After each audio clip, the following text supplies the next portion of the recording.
xuddi sizning ham benzopilangiz shunday bug'ilib o'chib qolyaptimi? Birgina atverka yordamida ligirovka qilishni o'rgatib qo'yaman. Benzopilamiz tepa qismida xuddi shunday kirishkasi bo'ladi. Kirishkasini ochib olamiz. Ko'rishingiz mumkin, vozdux bor. Ora-orada benzin bilan yuvib turish kerak. E'tibor berib qaraydigan bo'lsanglar, o'ng tomonda havoni ligirovkasi, chap tomonda gazli ligirovkasi. Havo bilan gazli ligirovkalarni ozginadan 1 rezba, 1,5 rezba qisamiz. Ko'p holatlarda benzopilamiz obkatkadan keyin bug'ilib qoladi. O'sha holatda ozgina qisib qo'ysanglar, yana ham chiroyli ishlaydi bug'ilmasdan. Endi buni bir yurg'izib ko'ramiz.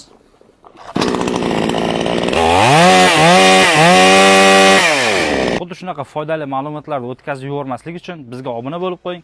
Benzopilasi bor tanishingizga videoni jo'natib qo'yish esingizdan chiqmasin.